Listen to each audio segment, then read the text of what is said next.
اعوذ باللہ السمیع العلیم من الشیطان اللعین الرجیم حسبنا اللہ ونعم الوکیل نعم المولا ونعم النصیر بسم اللہ الرحمن الرحیم الحمد للہ الذی ہدانا لہذا وما كنا لنهتدي لولا ان هدانا الله لقد جاءت رسل ربنا بالحق والصلاة والسلام والتحیۃ والاکرام على اشرف الانبیاء والمرسلین مولانا ومولا الکونین جد الحسن والحسین ابی القاسم محمد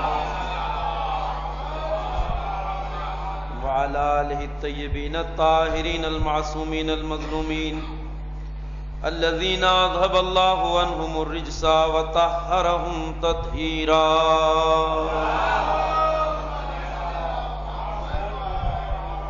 ولعنۃ اللہ الدائمۃ الباقیۃ الابدیۃ علی اعدائہم ومنکری فضائلہم اجمعین من الآن الی قیام یوم الدین اما بعد فقد قال اللہ سبحانہ تبارک وتعالی وقولہ الحق بسم اللہ الرحمن الرحیم ومن یبتغ غیر الاسلام دینا فلن یقبل منہ وَهُوَ فِي الْآخِرَةِ مِنَ الْخَاسِرِينَ صلوات پڑھیں بر محمد۔ حاضرین محترم اور بزرگان گرامی قدر، الحمدللہ آپ حضرات نے ابھی ایک بہت ہی عالمانہ اور مفکرانہ بیان سماعت فرمایا، اور ایسے حالات میں اکثراً سماعتیں سیر ہو جاتی ہیں، لیکن چونکہ یہ سلسلہ مجالس ہے، میں اس تنگی وقت کو ملحوظ خاطر رکھتے ہوئے انشاءاللہ چند عرائض آپ کی خدمت میں پیش کر کے بات کو منزل تمام کی طرف لانا چاہتا ہوں۔ آیہ کریمہ جس کی میں نے تلاوت کا شرف حاصل کیا ہے، اس میں اعلان پروردگار یہ ہے کہ جو شخص بھی اسلام کے علاوہ کسی اور دین کو اختیار کرے گا تو وہ اللہ کی بارگاہ میں قابل قبول نہیں ہوگا، وَهُوَ فِي الْآخِرَةِ مِنَ الْخَاسِرِينَ، اور ایسا انسان جو کسی اور دین کو اختیار کرے گا وہ آخرت میں خسارہ اٹھانے والوں میں سے ہوگا، نقصان اٹھانے والوں میں سے ہوگا۔ مجھے چونکہ طویل بیان پیش نہیں کرنا ہے، لہٰذا بہت ہی تفصیل سے اجتناب کرتے ہوئے بہت اختصار کے ساتھ چند باتیں آپ کے گوش گزار کرنا ہے۔ دیکھیے، کہا گیا اسلام کے علاوہ جو شخص بھی کسی اور دین کو اختیار کرے گا تو وہ اللہ کی بارگاہ میں قابل قبول نہیں ہے۔ تو اس کا مطلب یہ ہے کہ ادیان بہت سے ہو سکتے ہیں، جیسا کہ ہیں بھی، ہم ایک کثیر المذاہب ملک میں زندگی گزار رہے ہیں جہاں بہت سے ادیان اور مذاہب ہیں، اور یہ ادیان اور مذاہب دو طرح کے ہیں، یا تو آسمانی مذاہب ہیں یا وہ مذاہب ہیں جو خود عقل انسانی کا نتیجہ ہے، انسانی فکر کے نتیجے میں جو معرض وجود میں آئے۔ دیکھیے، میں عرض کروں کہ آسمانی مذاہب، بزرگان موجود ہیں وہ جانتے ہیں کہ آسمانی مذاہب وہ ہیں جن کا تعلق کتب آسمانی سے ہے یا آسمانی شریعت سے ہے، یعنی دین عیسائیت، دین یہودیت، یہ وہ مذاہب ہیں جن کا تعلق ادیان آسمانی سے ہے۔ مگر ایک قاعدہ ہے، قرآن نے یہ کیوں کہا کہ اسلام کے علاوہ کوئی دین اگر کوئی انسان قبول کرے گا تو وہ آخرت میں خسارہ اٹھانے والوں میں سے ہوگا؟ بھئی یہ بھی آسمانی مذاہب ہیں، یہودیوں کا مذہب بھی آسمانی مذہب ہے، عیسائیت بھی آسمانی مذہب ہے، تو اب یہاں سے آسمانی مذاہب اگرچہ وہ آسمانی ہے، کتاب آسمانی بھی ہے، شریعت بھی اللہ کی طرف سے آئی، مگر اللہ کی ایک سنت ہے اور ایک طریقہ ہے، وہ یہ کہ ایک شریعت جب وہ نازل کرتا ہے اور بھیجتا ہے تو وہ شریعت اس وقت تک قابل عمل رہتی ہے جب تک اس کی طرف سے دوسری شریعت نہ آ جائے، جب تک دوسری شریعت نہ آ جائے۔ یعنی حضرت موسیٰ جو شریعت لے کے آئے وہ اس دن تک لائق عمل ہے جس دن تک حضرت عیسیٰ جدید شریعت لے کے نہیں آ گئے، اور جب حضرت عیسیٰ شریعت لے کے آ گئے تو اب کوئی اگر اللہ پہ ایمان رکھنا چاہتا ہے، اگر دیندار زندگی گزارنا چاہتا ہے، تو اب اس کے اوپر شریعت موسوی پہ عمل کرنا کافی نہیں ہے، بلکہ اس سے تقاضا یہ ہے کہ وہ شریعت عیسوی پہ عمل کرے۔ اور اب اس کا تعلق یہ ہے کہ اب وہ یہ کہہ کے مطمئن نہیں ہو سکتا کہ میرے پاس آسمانی کتاب بھی ہے، آسمانی مذہب بھی ہے، بلکہ اس پہ لازم ہے کہ وہ شریعت عیسوی کو قبول کرے اور اس کے مطابق زندگی گزارے۔ اسی طرح شریعت عیسوی کے بعد جب شریعت محمدی کا نزول ہوا تو اب انسان کے لیے یہ کہنا کافی نہیں ہے کہ میرے پاس آسمانی کتاب بھی ہے، آسمانی شریعت بھی ہے۔ نہیں، اب قیامت تک اگر کوئی توحید الہی کو ماننا چاہتا ہے اور آسمانی شریعت پہ عمل کرنا چاہتا ہے تو اس کے لیے لازم اور ضروری ہے کہ وہ شریعت محمدی یعنی اس اسلام پہ عمل کرے جو قیامت تک رہنے والا ہے۔ ایک صلوات پڑھیے بر محمد و آل محمد۔ ذرا سی توجہ انشاءاللہ اس تمہیدی گفتگو سے میں آگے بڑھ جانا چاہتا ہوں۔ تو ہمیں یہ معلوم ہوا کہ جب آخری شریعت کے آنے کے بعد آسمانی شریعت اور آسمانی مذہب بھی قابل عمل نہیں ہے تو پھر عقل انسانی یہ فیصلہ بھی سنا سکتی ہے جب وہ قابل عمل نہیں ہے تو وہ ادیان بھی قابل عمل نہیں ہو سکتے جن کا تعلق کوئی وحی سے ہو ہی نہیں بلکہ وہ انسانی فکر کا نتیجہ ہو۔ ہندوازم کے بارے میں یہی کہا جاتا ہے، یہ ایک ایسا مذہب ہے جو کچھ افکار ہیں جو تاریخ کے چلتے ہوئے دور تاریخ میں کچھ شخصیتوں نے پیش کیے اور وہ ایک دین اور دھرم کی شکل اختیار کرتے گئے۔ مثلا سکھ کا مذہب ہے، ایک گرو نانک جو اصول پیش کرتے ہیں وہ ایک مذہب کی شکل اختیار کرتا ہے۔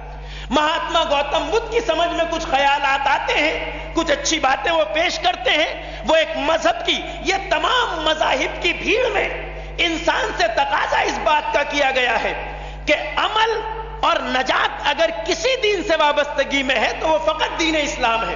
اور اب یہ تمہیدی بیان یہاں میں آپ کی بات کو اس کو تمام کرتا ہوں۔ عرض یہ یہاں سے کرنا ہے کہ اب ہم مان لیجئے دین اسلام سے وابستہ ہیں، دین ہماری زندگی میں پایا جاتا ہے اور ہم ہیں دین سے وابستہ، تو دین کس چیز کا نام ہے؟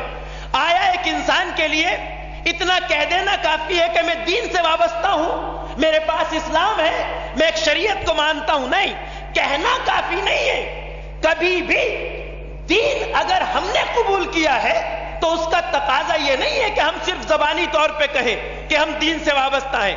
دین کیوں نہیں کہہ سکتے؟ اس لیے کہ دین کہتے ہیں قوانین کے اس مجموعے کو جس کے مطابق زندگی گزارنے کا مطالبہ کیا جائے۔ دین کسی ایسی چیز کا نام نہیں ہے کہ جس کے بارے میں انسان کہہ دے چلیے میں نے اللہ کو مان لیا، ایک وقت کی نماز پڑھ لوں گا، ٹھیک ہے کوئی بات نہیں۔ دین اتنا کافی نہیں ہے کہ انسان ایک دو عمل کر لے باقی میں آزاد گھومتا رہے۔ نہیں، اگر دین کو قبول کیا ہے تو دین کا مطلب ہے قوانین کا ایک وہ مجموعہ کہ جس کے مطابق زندگی گزارنے کا مطالبہ کیا جائے۔ تو ایک مرد مومن کو یہ یاد رکھنا چاہیے کہ اگر اس نے دین کو مانا ہے تو اسلام ایسا دین ہے کہ جس کے احکام ہماری زندگی کے ہر لمحے پر محیط ہیں۔ ہم اپنی زندگی میں اب کوئی بھی ایسا عمل تلاش نہیں کر سکتے جس کے بارے میں شریعت کچھ نہ کہتی ہو۔ صاحبان علم کا مجمع ہے، مجھے زیادہ وضاحت کی ضرورت پیش نہیں آئے گی، انشاءاللہ اشارہ کافی ہے۔ میں نے ایک جملہ آپ کی خدمت میں رکھا اور وہ یہ کہ ایک مرد مسلمان کی زندگی کا کوئی بھی لمحہ، کوئی بھی عمل، کوئی بھی فعل، کوئی بھی ایکٹیویٹی ایسی نہیں ہے جو حکم شریعت یعنی قانون شریعت سے باہر ہو۔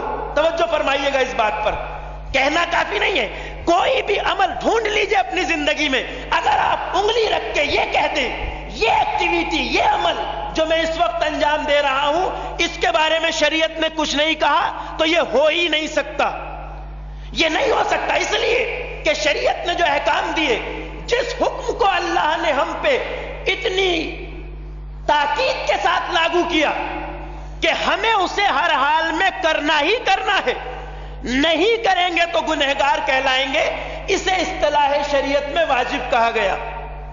وہ حکم جس کو اللہ نے سختی سے ہم سے مانگا ہے اور اس کے ترک پہ ہم گنہگار ہوں گے اس کا نام واجب ہے، اور جس عمل سے روکا ہے شریعت نے اس سختی کے ساتھ کہ اگر ہم اس سے رکیں گے نہیں تب بھی جہنمی ہوں گے، اسی کو حرام کہتے ہیں۔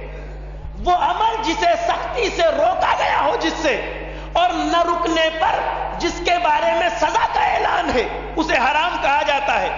تو اب دیکھ لیجئے، یا تو ایک عمل جو ہمارے درپیش ہے وہ یا تو واجب ہے جسے کرنا ہی کرنا ہے، یا حرام ہے جس سے رکنا ہی رکنا ہے. اس کے بعد ایک مرحلہ آتا ہے مستحبات اور مکروہات کا. مستحب وہ حکم ہے جس کے لیے اللہ چاہتا ہے ہم کریں، مگر اگر انجام نہ دے سکے تو گنہگار نہیں ہے، اگر نہ کر سکے تو گنہگار نہیں ہے. میں یہ بتانا چاہتا ہوں زندگی کا کوئی عمل ایسا نہیں جو حکم شریعت سے باہر ہو. آپ تلاش نہیں کر سکتے اپنی زندگی میں، اپنی ایکٹیویٹیز میں کوئی ایسی ایکٹیویٹی آپ تلاش نہیں کر سکتے جہاں شریعت نے کچھ نہ کہا ہو ہی نہیں سکتا. یا تو وہ واجب کے دائرے میں آئے گی، یا حرام کے دائرے میں آئے گی، یا اس سے کمتر ہو. مثلا مستحب ہے، آپ کریں، نہ کر سکے تو گنہگار نہیں.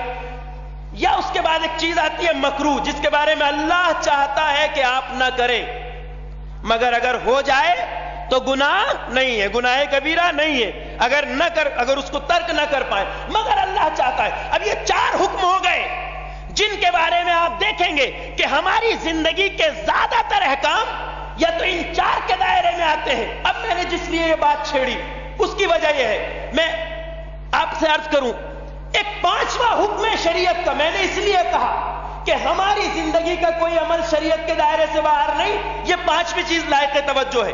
ایک چیز شریعت نے کہی، ایک عمل وہ ہے جسے ہم بعض حالات میں تمہارے لیے مباح قرار دیتے ہیں.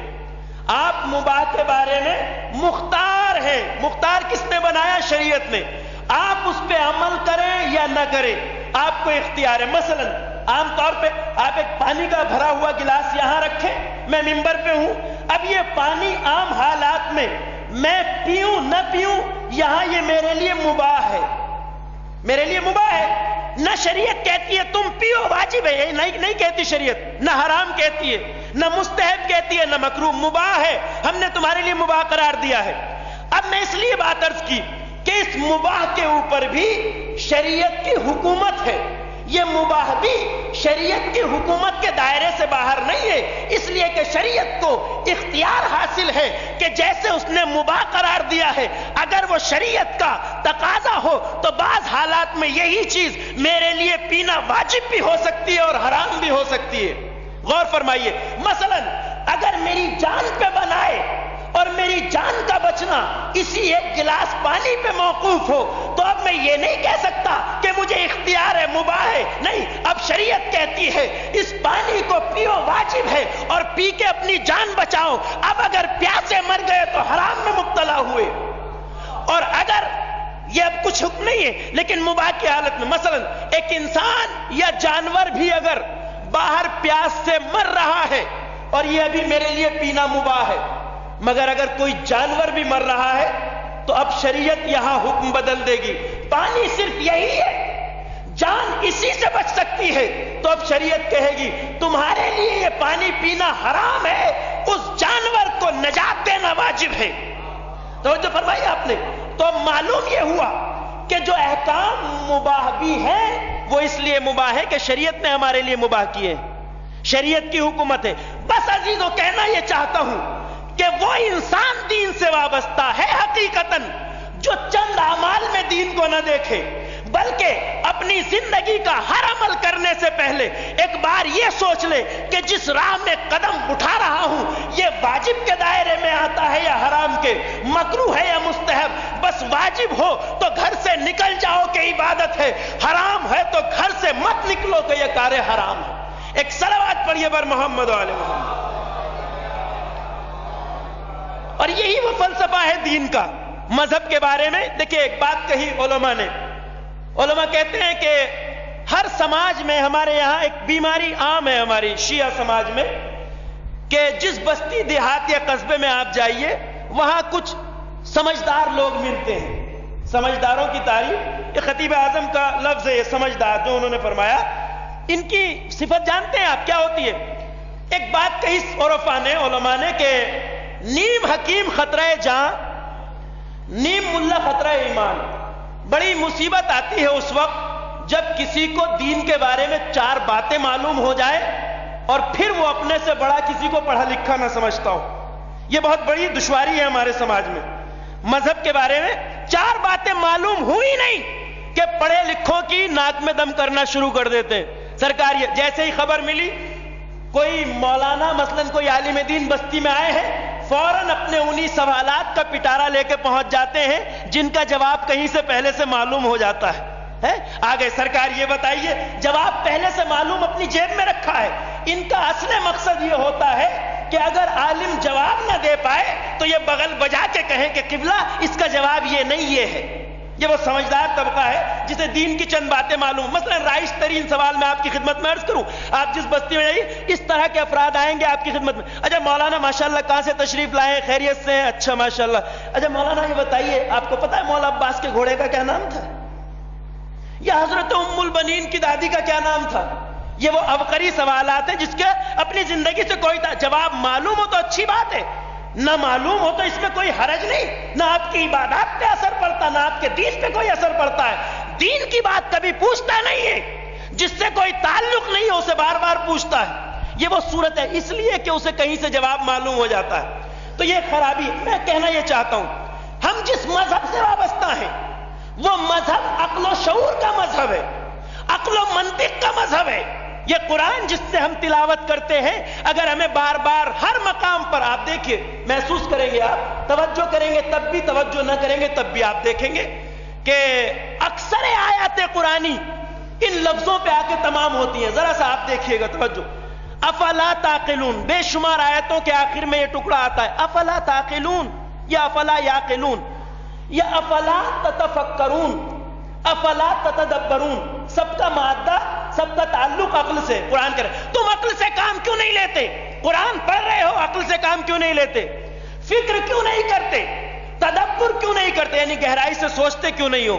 اس سب کا مطلب یہ ہے کہ اسلام ہمیں باشعور انسان دیکھنا چاہتا ہے، بے شعور انسان نہیں دیکھنا چاہتا. مذہب ہمیں معقول انسان بنانا چاہتا ہے، جس کی عقل فعال ہو، جس کی عقل ایکٹیو ہو، ایسا انسان دیکھنا چاہتا ہے. مذہب ہم جس سے وابستہ ہیں وہ زبردستی کا مذہب نہیں ہے، وہ زور زبردستی کا مطلب نہیں ہے. اس میں مذہب کو ہم نے قبول کیا. دیکھیں ابتدا میں الحمدللہ بیداری کا دور ہے اور تعلیم کا دور ہے. آپ بچے بھی اب ان باتوں کو جانتے ہیں. ہم جس مذہب سے وابستہ ہیں اس نے کہا کہ اصول دین میں تقلید جائز نہیں ہے. اصول دین یعنی دین کی جڑیں 5 ہیں، جس نے مکتب میں پڑھا ہوگا آسانی سے گنا دے گا. اصول دین یعنی دین کی جڑیں 5 ہیں. کہا ان 5 اصول میں تقلید جائز نہیں ہے اور فروع دین میں تقلید واجب ہے. مجتہد جامع الشرائط کی. اصول دین میں تقلید جائز کیوں نہیں ہے؟ تقلید کا کیا مطلب ہے؟ تقلید کا مطلب ہے کسی کے بتائے ہوئے طریقے پہ عمل کرنا، کسی کی بتائی ہوئی بات کو قبول کرنا، کسی کے بتائے ہوئے راستے پہ چلنا، اسے کہتے ہیں تقلید. تو اب اصول دین میں تقلید جائز نہیں ہے، یعنی اتباع، پیروی، کسی کی بات کو مان کے عمل کر لینا.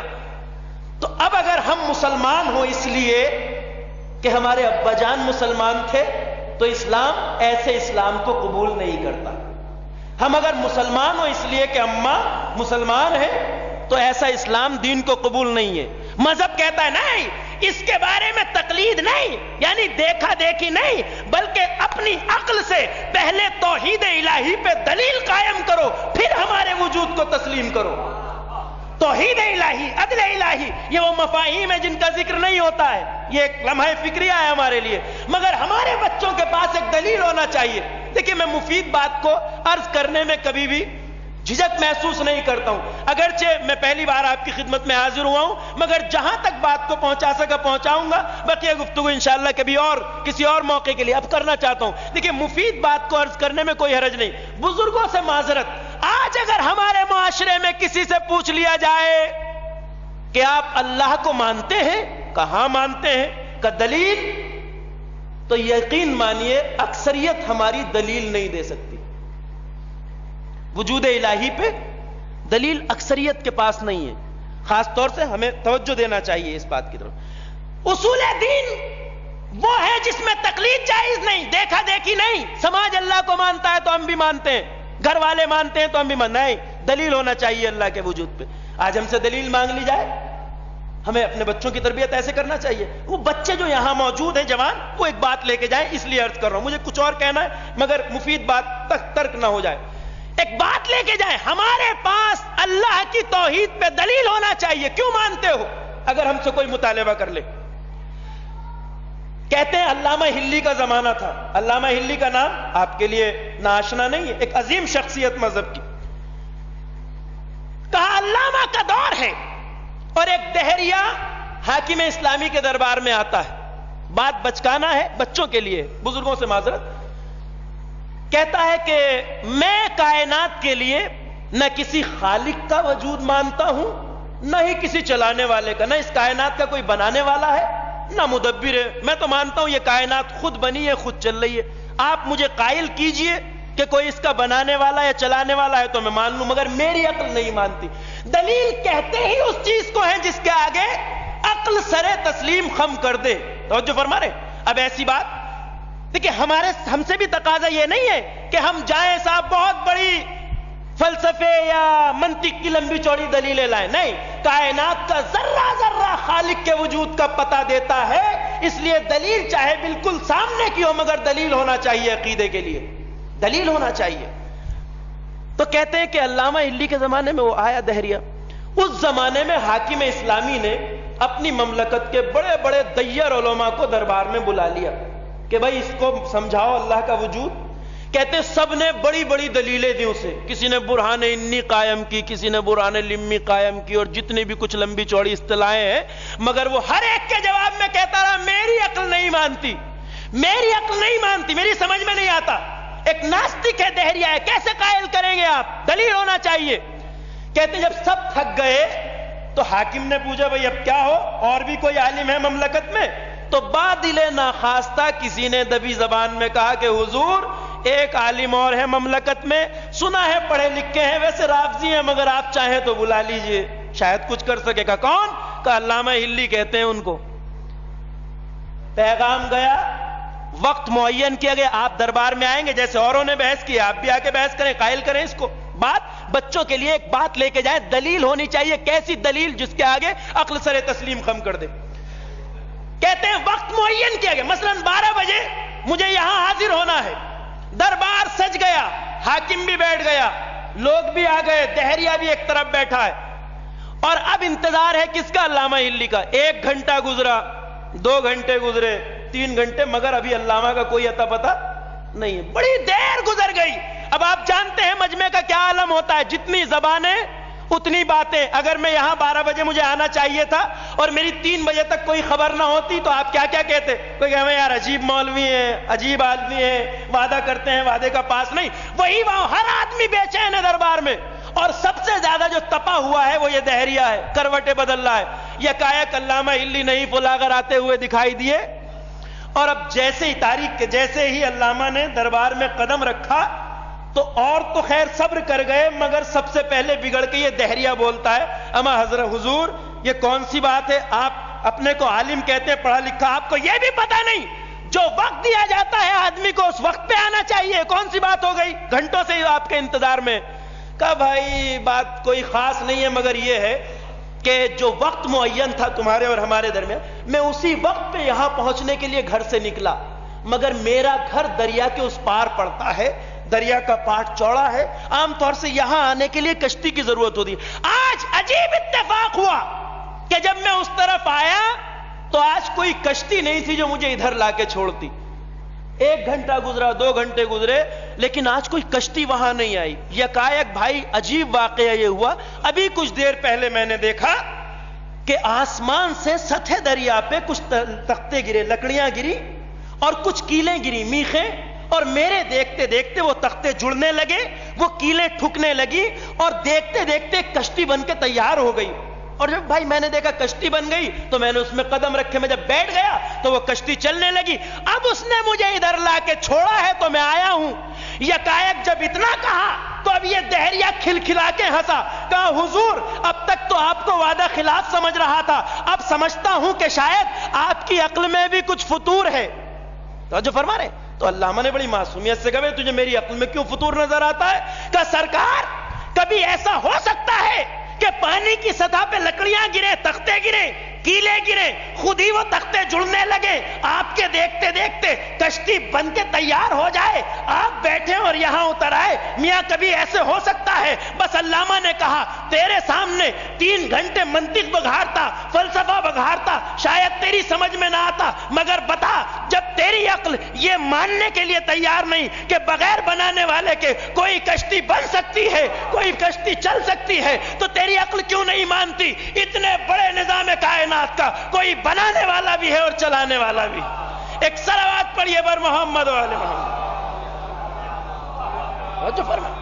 تو مذہب یہ ایسا ہم سے تقاضا ہے دین کا، دین کوئی تقلیدی دین نہیں ہے، اصول دین میں تقلید جائز نہیں۔ بات ذرا سی ہے تاکہ ایک بچے یہاں سے فرش اعضا کی معنویت اور افادیت یہی ہے کہ یہاں سے کچھ بات لے کے جائے تو ہمارے پاس دلیل ہونا چاہیے۔ اسی لیے کہا گیا کہ اب جو ہم مذہب کے احکام ہیں ہمارے اوپر واجب، حرام، مستحب، مکروہ، ہمیں اس پہ عمل کرنا ہوگا لازمی طور پہ۔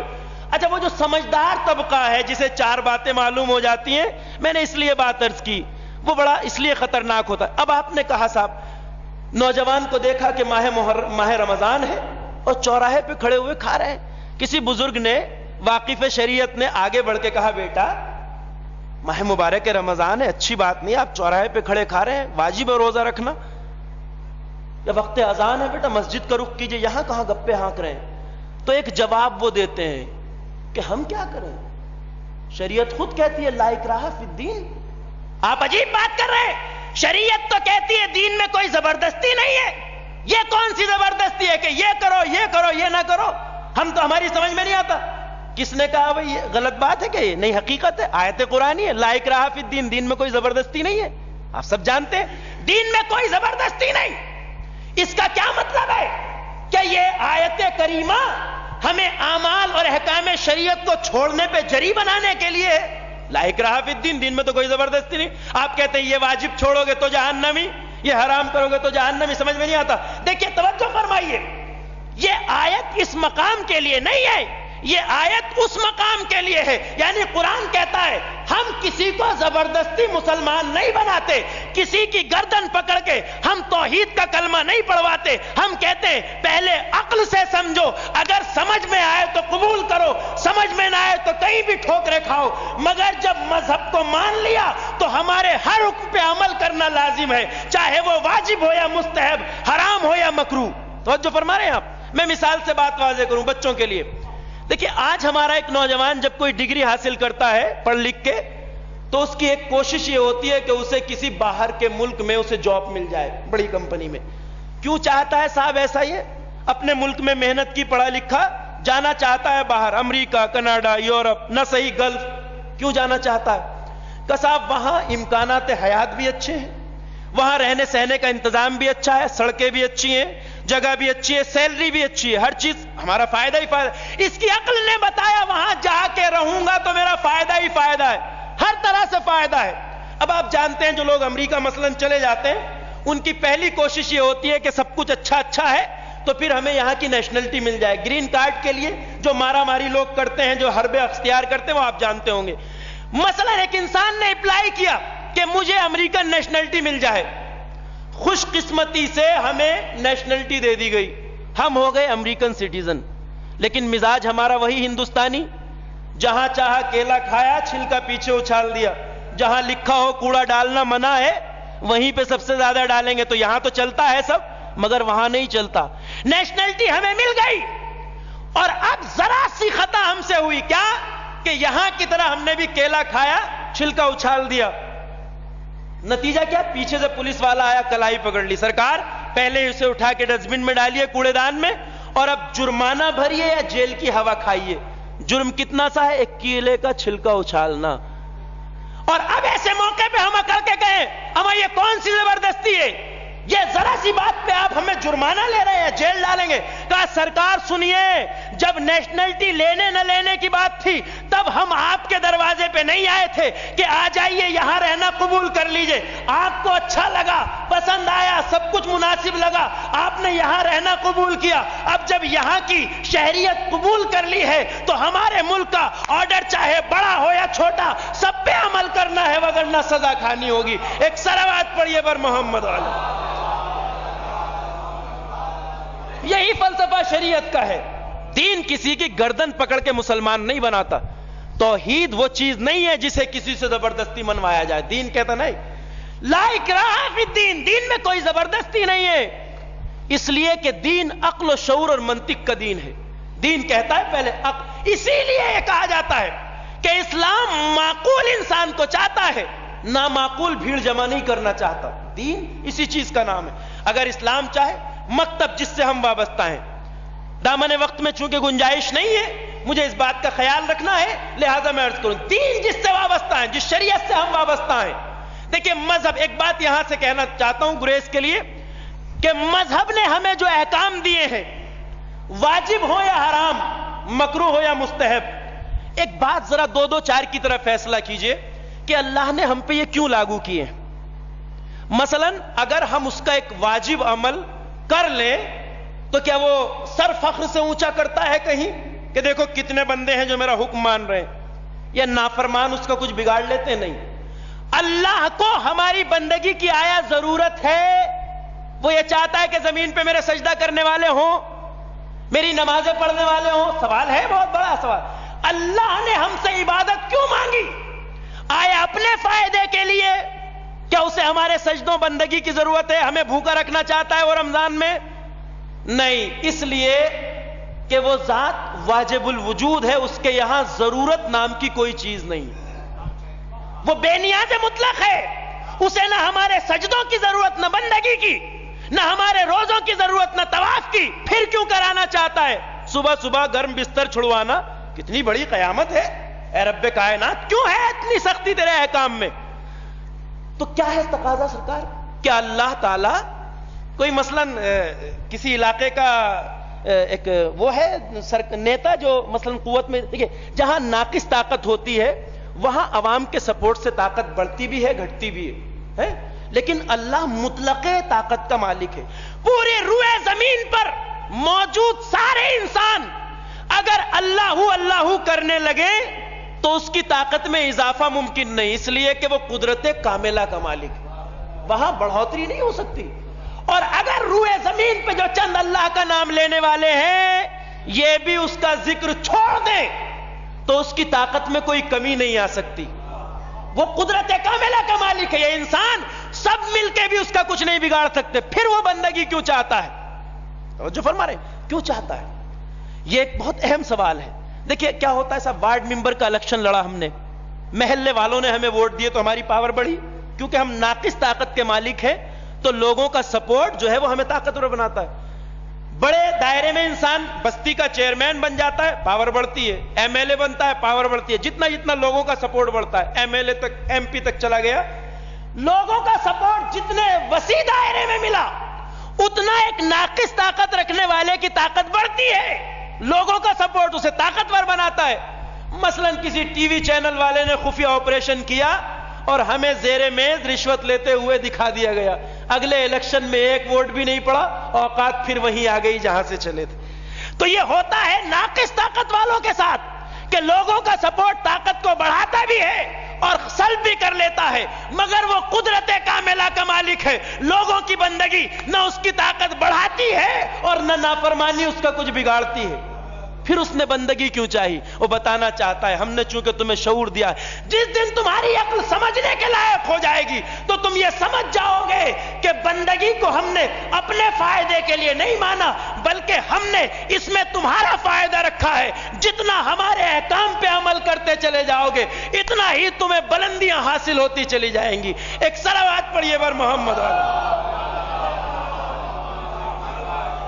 فلسفہ دین کا یہ ہے کہ اللہ نے بندگی اپنے لیے نہیں مانگی، بندگی اس نے ہمارے فائدے کے لیے مانگی. اور اب یہ ہمیں سمجھنا ہے عزیزوں، ہر عبادت کا کوئی نہ کوئی فائدہ ہے. ذرا سی بہت تیزی کے ساتھ گفتگو کر رہا ہوں. ہر عبادت کا کوئی نہ کوئی فائدہ ہے. عبادت بے فائدہ چیز کا نام نہیں ہے. یہ نسخہ ذرا ذہن میں رکھیے گا.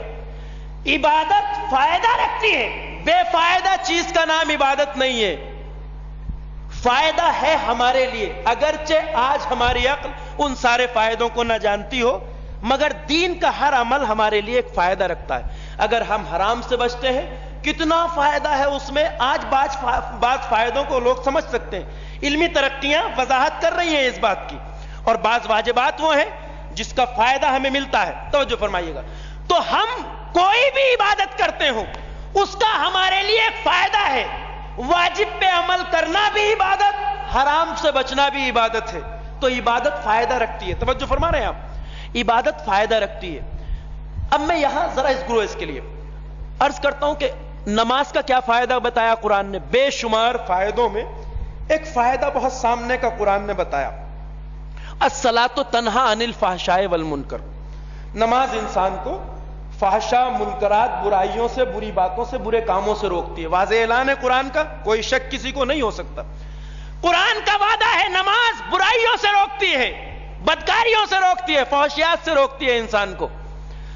دیکھیں ہر عبادت فائدہ رکھتی ہے, مگر ایک بات آپ سے کہنا چاہتا ہوں یہاں, عبادت فائدہ رکھتی ہے مگر وہ عبادت انسان کو فائدہ نہیں پہنچا سکتی جو انسان اپنی جس کو عادت میں تبدیل کر لے یا جسے رسم و رواج سمجھ لے. ایک بات یہاں سے یاد رکھیے گا, عبادت فائدہ دیتی ہے مگر جسے رسم و رواج سمجھ لیا جائے یا محض عادت بنا لیا جائے وہ فائدہ نہیں پہنچائے گی. قرآن کا وعدہ ہے کہ نماز برائیوں سے روکتی ہے, فحشیات سے روکتی ہے, منکرات سے, برائیوں سے روکتی ہے انسان کو. مگر اب ہم بڑے کمال تعجب سے یہ دیکھتے ہیں کہ ہماری بستی میں ایک بزرگوار ہے جو پابند نماز ہے. نماز کسی وقت کی ترک نہیں ہوتی ہے, 5 وقتہ نمازی ہے, مگر کمال تعجب سے یہ مشاہدہ کریں گے آپ کہ گالیوں کے سارے ریکارڈ بھی انہی کے نام ہے. محلے میں سب سے زیادہ گالیاں بکتے ہیں, رشوت خور بھی ہیں, غلط ناپ تول بھی کرتے ہیں. تو اب مجھے بتائیے اس 5 وقتہ نمازی کو قرآن کے وعدے کے مطابق نماز نے ان برائیوں سے کیوں نہیں روکا؟ سوال ہے بہت اہم. ارے سرکار بعض ایسے لوگ ہیں جو مسجد سے نکلتے ہی بس کسی نے چھیڑ دیا اور وہیں سے مغلظات کا طوفان شروع. اب سمجھ میں نہیں آتا کہاں خرابی ہے, ذرا خرابی تلاش کیجئے. خرابی کیا قرآن کے وعدے میں نعوذ باللہ نہیں ہو سکتی, خرابی کہاں ہے؟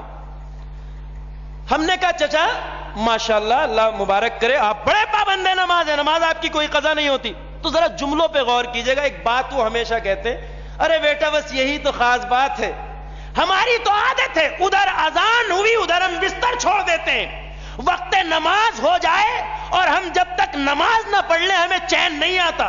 ہماری عادت ہے. اس لفظ پہ توجہ کیجئے, یہ کہہ رہے ہیں ہماری عادت ہے, یعنی بس ایک عادت کی روٹین بنی ہوئی ہے جسے کرنا ہی کرنا ہے. عزیزو یاد رکھیے, عادت اس چیز کو کہتے ہیں جس میں کرنے والے کو نہ فائدے سے غرض ہوتی ہے نہ نقصان سے.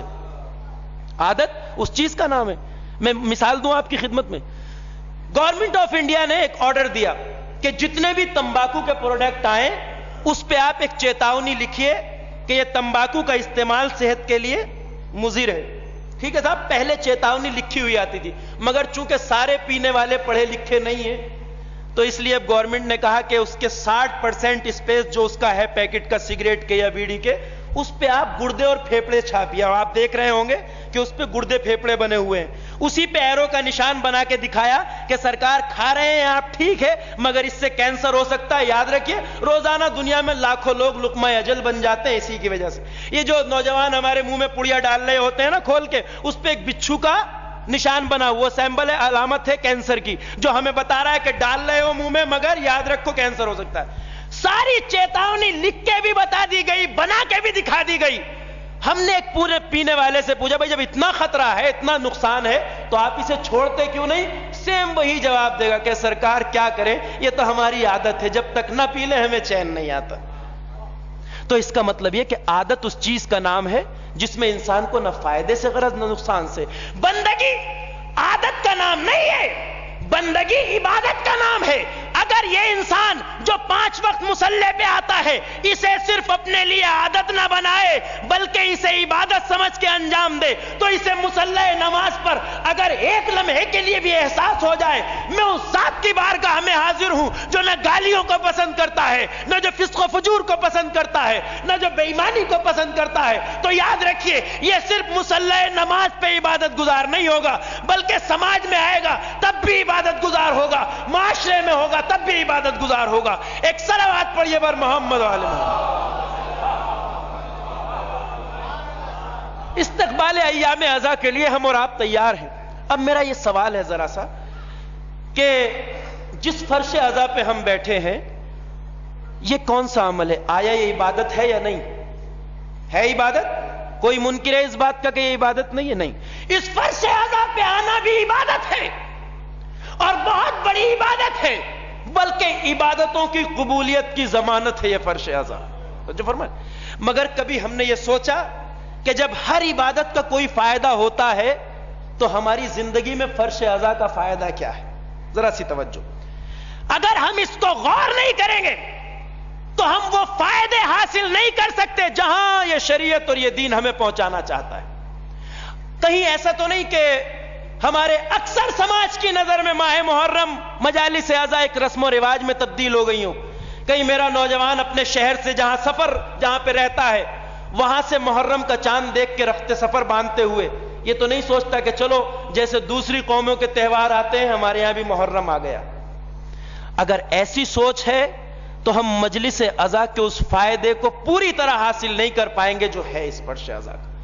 یہ کوئی ایسی چیز نہیں ہے جسے بس کرنا ہے، محرم آ گیا ہے تو کرتے ہیں، کوئی مرتا ہے تو کرتے نہیں، اس کا ایک بہت بڑا مقصد ہے۔ مقصد یہ ہے، مقصد وہی ہے جو سیدہ زینب کی نظر میں تھا۔ یہ فرش اعزا صرف جمع ہو کے اٹھ کے چلے جانے کی جگہ نہیں ہے، بلکہ یہ فرش اعزا درس زندگی حاصل کرنے کی جگہ ہے۔ یہاں سے ہم درس حاصل کریں، اور ہم کہتے بھی ہیں کہ یہ ایک اوپن یونیورسٹی ہے، کھلی ہوئی درسگاہ ہے جہاں سے ہمیں فیض حاصل کرنا ہے۔ مجھے انصاف سے بتائیے، بعض افراد وہ ہوتے ہیں جنہوں نے 70 سال مجلس سے سنی ہوتی ہیں، 60 سال مجلس سے سنی ہوتی ہیں۔ اگر ہم یہ کہتے ہیں یہ ایک دانشگاہ ہے، یونیورسٹی ہے، اوپن یونیورسٹی ہے جہاں سب آ سکتے ہیں، تو ہمارے اندر کتنی تبدیلی آنا چاہیے۔ ایک یونیورسٹی میں جانے والا طالب علم کتنے سال میں پی ایچ ڈی کر کے نکل جاتا ہے، انگشت شمار سالوں میں وہ پی ایچ ڈی کر کے نکل جاتا ہے۔ اگر 50 سال مجلس اعزا میں آنے والا ایک انسان علمی اور معرفت کے لحاظ سے اسی صفر کے نقطے پہ ہو تو اسے سوچنا چاہیے وہ کہاں آیا تھا اور اس نے یہاں سے کیا حاصل کیا۔ اگر ہم سال میں ہر ایک مجلس سے ایک بات لے کے اٹھیں تو سال میں ہماری معلومات کا دائرہ کتنا ہونا چاہیے۔ مگر کمال تعجب سے ہم بعض افراد کو دیکھتے ہیں کہ جو 50 سال مجلس سن کے بھی ذہنی سطح اتنی پائین اور پست ہوتی ہے جس پہ افسوس ہوتا ہے۔ یہ لمحہ فکریہ ہے ہمارے لیے، بات کو طول نہیں دے سکتا اس لیے عرض کروں۔ شہزادی زینب نے مجلس اعزا کی بنیاد رکھی۔ ایک سوال جو ہمارے معاشرے میں کیا جاتا ہے عام طور سے اور اس کا ہم جواب دیتے ہیں، وہ جواب بھی آپ کو سناتا ہوں۔ جب ہم سے پوچھتے ہیں لوگ کہ سیدہ زینب نے مجلس اعزا کی بنیاد کیوں رکھی، رہائی کے بعد پہلا کام مجلس اعزا کی بنیاد، تو کیوں رکھی؟ اس کا جواب ہم یہ دیتے ہیں کہ چونکہ شہزادی یہ چاہتی تھیں کہ میرے بھیا نے ایک بڑا کارنامہ انجام دیا ہے، ان کا نام قیامت تک باقی رہے۔ لیکن بزرگوں یاد رکھیے، یہ وہ جواب ہے جو ہم زینب جیسی مقدرہ عصمت و طہارت و اولیاء مقام بی بی کو اپنی سطح ذہن پہ رکھ کے دیتے ہیں۔ مقصد زینب کا صرف بھیا کے نام کی بقا نہیں تھی، اس لیے کہ بھیا کے نام کی بقا کی پرواہ کرنا زینب کی ذمہ داری نہیں تھی، یہ تو اللہ کا عہد ہے۔ اس نے کہا تم میرا ذکر کرو میں تمہارے ذکر کو باقی رکھوں گا۔ حسین کا ذکر مٹ نہیں سکتا، اس کا ضامن پروردگار ہے۔ زینب کا مقصد یہ نہیں تھا۔ میں نے کیوں کہا ہم کیوں اپنی سطح پہ رکھتے ہیں؟ اس لیے کہ ہماری عادت ہے اور اس میں کوئی برائی بھی نہیں ہے کہ جب ہمارا کوئی بزرگ کوئی کام انجام دیتا ہے، امام باڑہ بنوا دیا، مسجد بنوا دی، تو ہم اس پہ کوشش کرتے ہیں کہ سال ہا سال تک ابا جان کے نام کا پتھر لگا رہے، کیونکہ انسان ہے، تقاضا ہے ہماری فطرت بشریت کا، اس میں کوئی برائی نہیں۔ کارنامہ انجام دیا تو نام چاہتے ہیں ہم، کوئی برائی نہیں، مگر شہزادی کا مرتبہ اس سے بلند ہے۔ زینب کا یہ مقصد نہیں تھا کہ میرے بھیا نے اتنا بڑا کام کیا ہے تو نام باقی رہے، نہیں، زینب اس بات کو جانتی تھی جسے ہر کوئی نہیں جانتا۔ زینب جانتی تھی میرے بھیا کے نام میں اتنی کشش ہے کہ دنیا کے کسی بھی حصے میں جب حسین کا نام لے کے فرش بچھا دیا جائے گا تو پھر اس پہ آنے کے لیے نہ کسی کا ہاتھ پکڑنے کی ضرورت ہوگی، نہ کسی کو دروازے سے لانے کی ضرورت ہوگی۔ جو انسان سنے گا اس نام کی کشش سے فرش اعزا پہ آ جائے گا اور وہاں آ کے وہ زندگی کا سبق سیکھے جو کربلا دینا چاہتی ہے۔ ایک صلوات پڑھیے بر محمد عالم۔ اصل ہدف یہ ہے اس فرش اعزا سے ایک ایسی زندگی کا سلیقہ جو کربلا دینا چاہتی ہے۔ جو سلیقہ زندگی کربلا دینا چاہتی ہے. میرے بزرگوں اور عزیزوں، آج شیعیت کا کام یہ ہے کہ ہم فرش ازا کی افادیت کی طرف توجہ دیں. آج دشمنوں کا مشن یہی ہے. جتنی بھی خرابیاں آج دیکھ رہے ہیں آپ، کہ ہمارے یہاں ظواہر رہ جائیں، ہم اس کی معنویت کی طرف سے غافل ہو جائیں. معنویت کیا ہے میں اس وقت وضاحت نہیں کر سکتا، مگر فرانس کا ایک سیاح لکھتا ہے کہ جب میں اپنے سفر سیاحت پہ سیریا پہنچا، موجودہ شام، کہتا ہے میں نے دیکھا ایک گھر میں کچھ لوگ جمع ہیں، فرش پہ لوگ بیٹھے ہیں، ایک خطیب منبر پہ ہے. کیا کہہ رہا ہے؟ وہ کربلا کے مصائب بیان کر رہا ہے. عزاداروں، حسین وہ ہے جس نے بھرا گھر لٹا دیا مگر ظلم کے آگے جھکنا گوارا نہیں کیا، جس نے گود کے پالے دے دیے مگر ظالم کے آگے جھکنا گوارا نہیں کیا. توجہ فرما رہے ہیں؟ تو وہ سیاح کہتا ہے کہ میں سن رہا تھا، خطیب بیان کر رہا تھا، لوگ رو رہے تھے، مگر میں ایک نتیجہ اخذ کر رہا تھا، وہ یہ کہ ظاہری لفظوں میں یہ خطیب حسین کی قربانیوں کو بیان کر رہا ہے، رونے والے رو رہے ہیں، مگر ان کے لاشعور میں یہ خطیب ایک بات پختہ کر رہا ہے اور ان سے کہنا چاہتا ہے اے عزادارو گریا کرو مگر یاد رکھو اگر ہمارے آقا نے سر کٹا دیا مگر ظلم کے آگے جھکنا گوارا نہیں کیا، گھر لٹا دیا مگر باطل کی بیعت نہ کی، یاد رکھو ہمارا بھی سر کٹ جائے مگر ظلم کے آگے نہیں جھکیں گے، گھر لٹ جائے مگر باطل کا اتباع نہیں کریں گے. ایک صلوات پڑھیے بر محمد عالم. اور یہی وہ فلسفہ فرش ازا ہے. پہلا سبق اس فرش ازا کا یہ ہے جو پورے عالم بشریت کے لیے، نہ کسی ایک قوم کے لیے، نہ فرقے کے لیے، ہر حریت ضمیر رکھنے والے انسان کے صفحے دل کے پہلے ورق پہ وہ جملہ لکھا ہے جو حسین نے کربلا میں کہا کہ الموت اولا من رکوب العار، عزت کی موت ذلت کی زندگی سے بہتر ہے. یہ وہ چیز ہے جو پوری بشریت کے لیے. عزیزوں، اب میں عرض کروں آپ کی خدمت میں آخر بیان میں، اور وہ یہ کہ اگر ہم چاہتے ہیں کہ فرش ازا ہمیں اس مقام پہ پہنچائے جو ہم سے معصومین کا تقاضا ہے، تو ہمیں حقیقتوں اور معرفت کی طرف لوٹنے کی ضرورت ہے. ہمیں چاہیے اس سے بحد کمال استفادہ کریں. میں کیوں کہہ رہا ہوں یہ بات؟ کہاں ہونا چاہیے ہمیں؟ مصحف ناطق حضرت امام جعفر صادق ارشاد فرماتے ہیں معیار کیا ہے ایک فرش ازا پہ آنے والے کے لیے؟ کہ ہمارا شیعہ وہ ہے، معصوم فرماتے ہیں ہمارا شیعہ وہ ہے جو جس سماج اور سوسائٹی اور جس معاشرے میں رہتا ہو اس معاشرے کا سب سے ممتاز انسان ہو، سب سے سربلند، سب سے سربراہوردہ. کس لحاظ سے؟ تقوی، پرہیزگاری، دین، مذہب، عدالت، رعایت، ہر لحاظ سے، کاروبار کے لحاظ سے، معیار زندگی کے لحاظ سے، اسٹیٹس کے لحاظ سے. ایک شیعہ وہ ہے معصوم کی نظر میں جو ہر لحاظ سے سماج کا سب سے اونچا انسان ہو. صرف یہ نہ سمجھیے کہ معصوم یہ کہنا چاہے وہ نمازی پکا ہو، روزے دار پکا ہو، نہیں، ہر لحاظ سے سماج کا سب سے سربراہوردہ انسان، کاروبار بھی اچھا ہو، لباس بھی اچھا ہو، معیار زندگی بھی اچھا ہو. اس لیے کہ فقیری اور تنگ دستی اور غربت کوئی قابل تعریف چیز نہیں ہے. مولا ہمیں فقیر نہیں دیکھنا چاہتے، وہ ہمیں غریب نہیں دیکھنا چاہتے. اس لیے کہ امیر المومنین فرماتے ہیں قسم خدا کی اگر فقر اور تنگ دستی مجھے مجسم حالت میں مل جائے تو میں اس کا سر قلم کر دوں. نفرت ہے علی کو، غربت کوئی اچھی چیز تھوڑی ہے. کس نے کہا؟ غربت کوئی قابل تعریف چیز نہیں. مولا فرماتے ہیں نقصان کیا ہے غربت کا؟ کبھی کبھی غربت باشعور اور عقل مند انسان کو بھی سماج میں گونگا بنا دیتی ہے. غربت، اور اگر آپ کا معیار اچھا نہیں، لباس اچھا نہیں، رہن سہن اچھا نہیں، آپ ایک اچھی بات کہہ سکتے ہیں، اچھی رائے دے سکتے ہیں، مگر آپ کی بات سننے کے لیے کوئی کان نہیں ہوگا. 50 آدمی کے بیچ میں آپ کوئی بات کہنے کے لیے آگے بڑھیے، ہمارا معیار اور لباس اور کھانا پینا اچھا نہیں ہے، تو کوئی بھی کونی مار کے الگ کر دے گا، میں چلو ہٹو تم کہاں بولنے لگے. لیکن جو اسٹیٹس رکھتا ہے، جس کے پاس اچھا کاروبار ہے، 50 آدمی کہتے ہیں سر آپ بولیے کیا کہہ رہے ہیں، چاہے ان کی عقل کا 1-2 اسکرو ڈھیلا ہو، لیکن 50 آدمی سننے کے لیے تیار. غربت کوئی قابل تعریف چیز نہیں. مولا فرماتے ہیں اگر غربت مجھے مجسم مل جائے تو میں سر قلم کر دوں. اس لیے کہ دین ہمیں فقیر نہیں دیکھنا چاہتا. شریعت نے کبھی کہا ہے ہم سے کہ آپ صدقہ لو؟ کہیں کہا گیا کہ خمس جمع کرو؟ کہیں کہا زکات لو؟ کہیں نہیں کہا گیا. سب جگہ کہا صدقہ دو، زکات دو، خمس دو. یعنی شریعت ہمیں اتنا متمول دیکھنا چاہتی ہے کہ ہم صدقہ بھی دے سکیں، ہم خمس بھی دے سکیں اور زکات بھی دے سکیں. لینے والا نہیں بناتی شریعت، دینے والا بناتی ہے۔ توجہ فرما رہے ہیں؟ تو معیار ایک شیعہ کا یہ ہونا چاہیے کہ وہ سماج کا سب سے سربراہ انسان ہو، اور وہ تبھی ہوگا جب ہم حقیقی استفادہ کریں گے۔ آج ہندوستان کی سطح پہ ہماری منزلت کیا ہے، ہم کہاں کھڑے ہیں، اس کا تجزیہ ہمیں کرنا چاہیے۔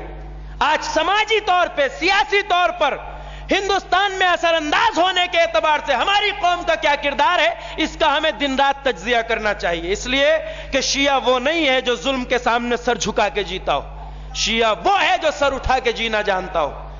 میری قوم سے فریاد یہ ہے، آج اس ہندوستان میں وہ قومیں بھی ہیں جو اپنی قوم کے مجرم کو بھی تختہ دار سے بچا لیتی ہیں۔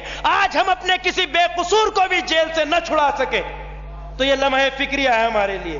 آج ہمیں کس مقام پہ ہونا چاہیے؟ اور دیکھیے، میں کہنا چاہتا ہوں آپ سے، الحمدللہ ایسی بات نہیں، فرش ازا کا فیض ہمارے یہاں۔ آج پورے عالمی منظرنامے پہ نظر ڈالیے آپ، جہاں پوری دنیا اور اس کے رہنے والے استعماری طاقتوں کے آگے سر جھکائے ہوئے ہیں۔ 52 اسلامی ممالک ہیں جو بندے بے دام ہیں استعمار اور استمراج کے، مگر پوری دنیا کے سامنے اگر ایک قوم سینہ سپر ہے تو وہ تنہا وہ قوم ہے جس نے زندگی کا سبق فرش ازا سے سیکھا۔ پوری دنیا کے منظرنامے پہ دیکھ لیجئے، آج دشمن خود حیران ہے کہ آج عزت اسلام کا پرچم جس قوم کے ہاتھوں میں، وہ مملکت ایران کی بات تنہا نہیں ہے، وہ حزب اللہ کے نوجوانوں کا کردار آپ دیکھیے، عراق کی صورتحال آپ دیکھیے۔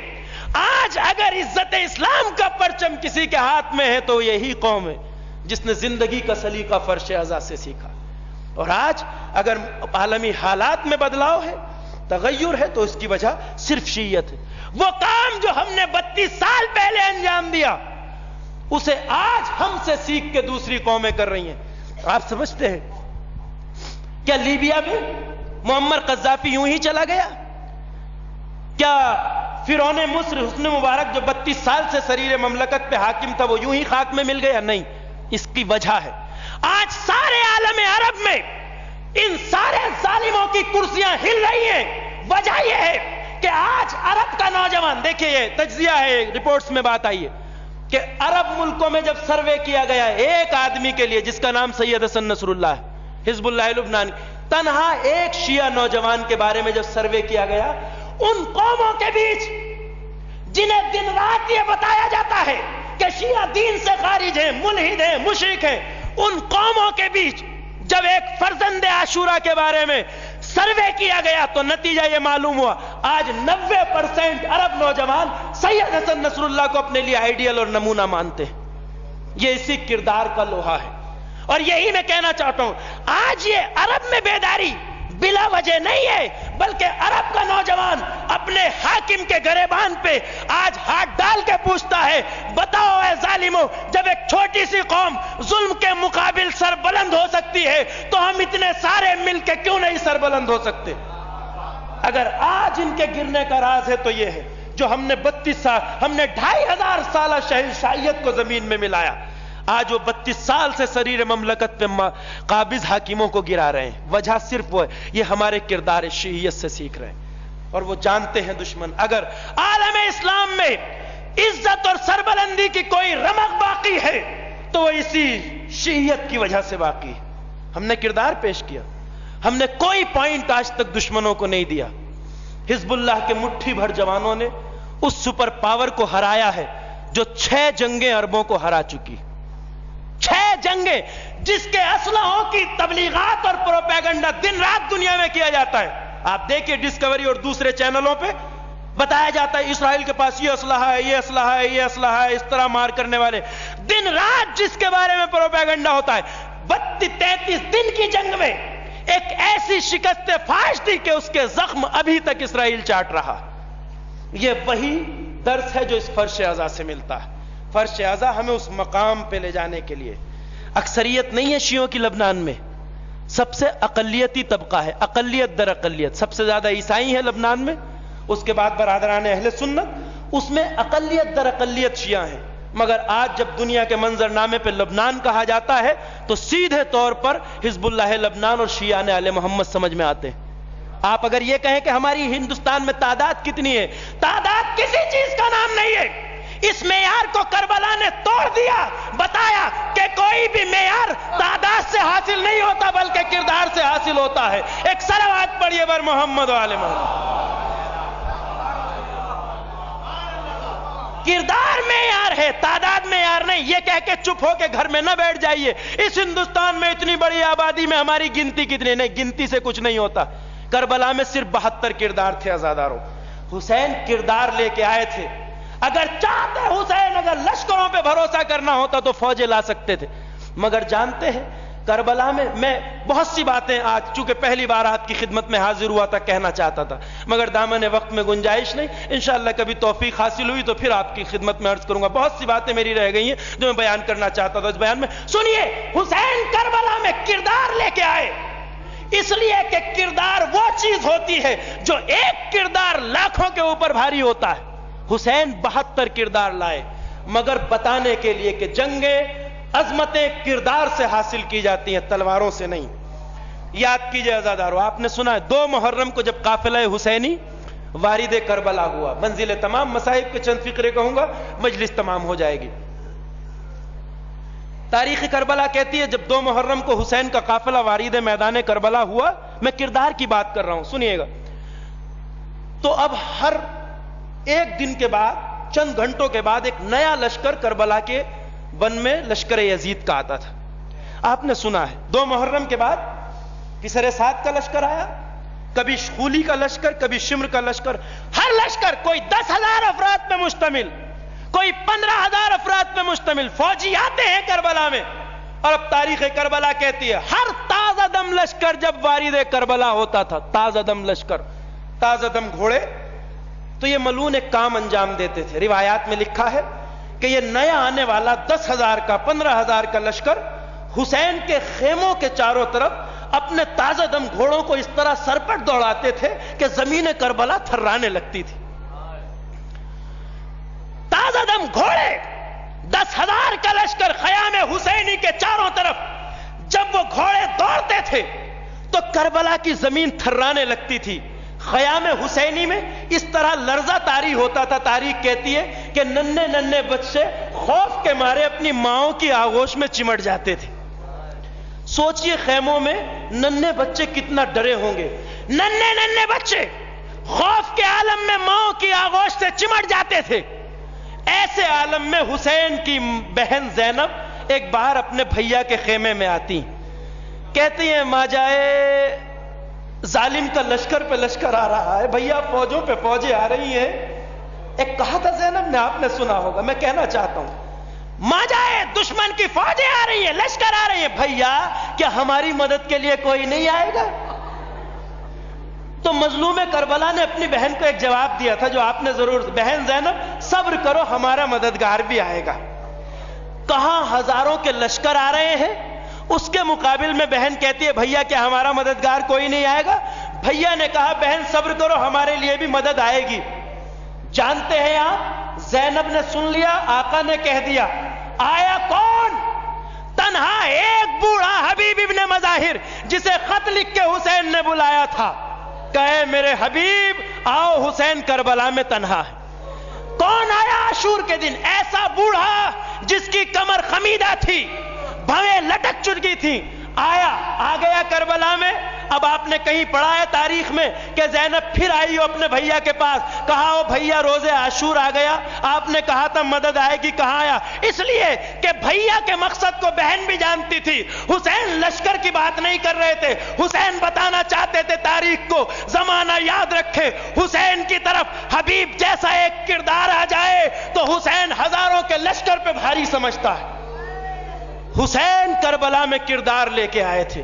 ایک کردار، بوڑھا ہونا معیار نہیں ہے، کردار ہو تو حسین کی نظر میں وہ ہزاروں کے لشکر پہ بھاری۔ اور کیوں نہ ہو، حسین کو ایسے اصحاب ملے جس کے لیے حسین نے ناز کیا۔ قسم خدا کی مجھے وہ اصحاب ملے جو نہ میرے نانا کو ملے، نہ میرے دادا رسول خدا کو، میرے جد کو ملے، نہ میرے بابا علی مرتضیٰ کو ملے۔ ہاں کیوں؟ اس لیے کہ عاشور کی رات تھی جب حسین نے اپنے اصحاب سے کہا ہے میرے ساتھیوں تم یہاں تک آ گئے، عاشور کی رات بھی آ گئی، جاؤ اب حسین تمہارے اوپر سے اپنی بیعت اٹھاتا ہے، جاؤ جسے جو راستہ ملے چلے جاؤ، اس لیے کہ یہ دشمن میرا گلا چاہتے ہیں، انہیں تم سے کوئی غرض نہیں ہے۔ مگر اصحاب حسین کوئی معمولی کردار نہیں تھے، معرفت رکھتے تھے، حق اطاعت مولا کو پہچانتے تھے۔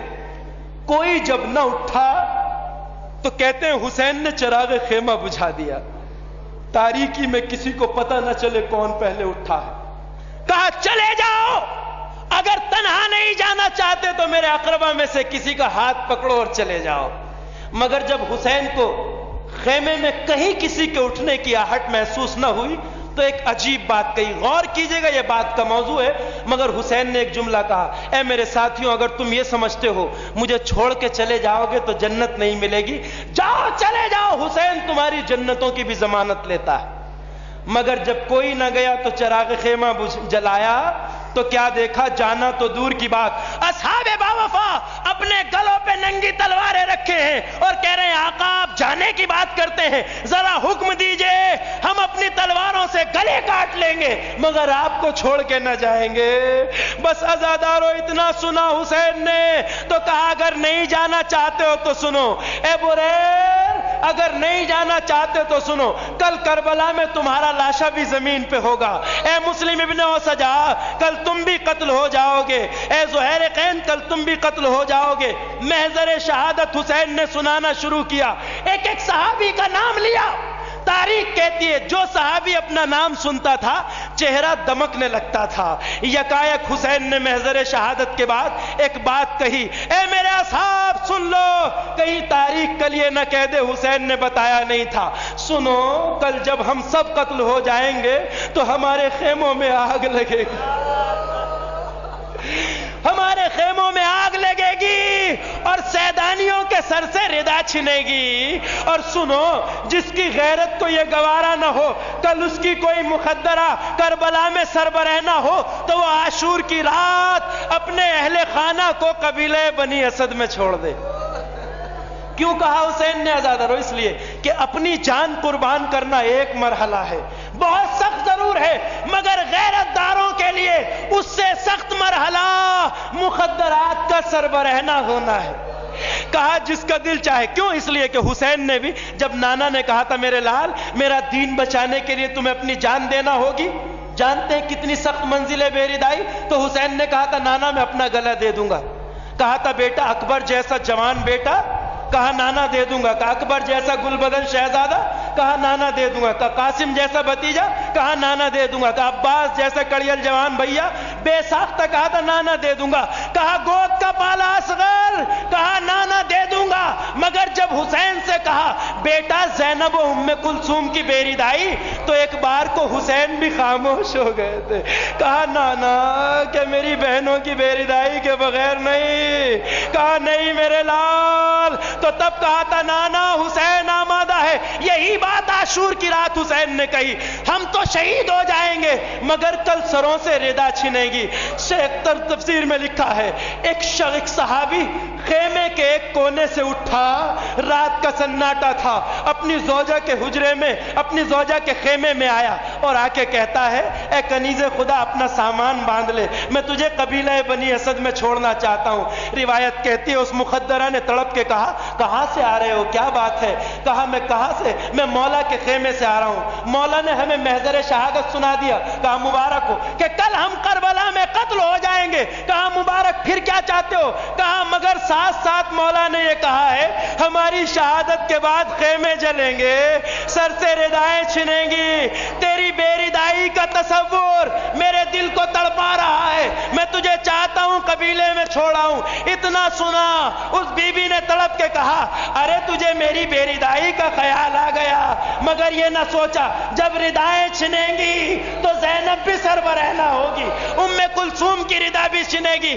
ارے جب شہزادیوں کا سربراہ نہ ہوگا تو ایک کنیز کی ردا چھن جائے تو اس میں کون سی بڑی بات ہے؟ میں نہیں جانتا سید سجاد جیسے غیرت کائنات نے کوفہ و شام کے منظر کس طرح دیکھے ہوں گے، کیسے دیکھتا سجاد؟ روایتیں کہتی ہیں ہر بازار میں بیمار امام سر کو جھکائے چلا جا رہا تھا، کہیں سجاد نے سر نہ اٹھایا۔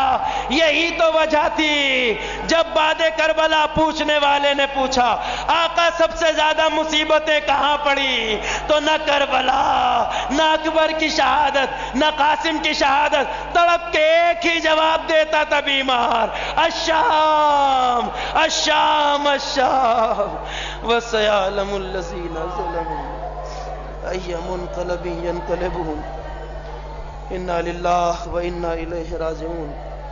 الہی بحق زہرا وأبیہا وبعلہا وبنیہا والسر المستودع فیہا، پروردگار تجھے تیری عزت و عظمت کا واسطہ ہماری ذکر عبادت کو قبول فرما۔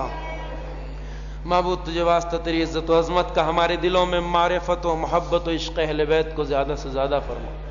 پالنے والے ہمارا حشر و نشر محمد و آل محمد کے ساتھ فرما۔ رب کریم بندگی و اطاعت کی توفیق عطا فرما، گناہوں سے اجتناب کی توفیق عطا فرما۔ پالنے والے جن مرحوم کی مجلس عزا برپا کی گئی ہے، جن کے ایصال ثواب کے لیے ان کے درجات کو عالی و متعالی فرما، اعلی علیین میں جوار معصومین عنایت فرما۔ رب کریم پرچم اسلام کو سربلندی عنایت فرما، پرچم کفر و نفاق کو سرنگوں فرما۔ رب کریم علماء اعلام اور مراجع کرام کا سایہ ہمارے سروں پہ باقی رکھ۔ پروردگار منتقم خون حسین صاحب زمانہ حضرت حجت کے ظہور میں تعجیل فرما، ہمیں اس لائق بنا کہ ہم اپنے امام کے ناصرین میں شمار ہو سکیں۔ آپ حضرات سے گزارش ہے ایک بار سورہ حمد اور 3 بار سورہ اخلاص کی تلاوت فرما کر آقا شریعت مرحوم کی روح کو ایصال ثواب فرما دیں۔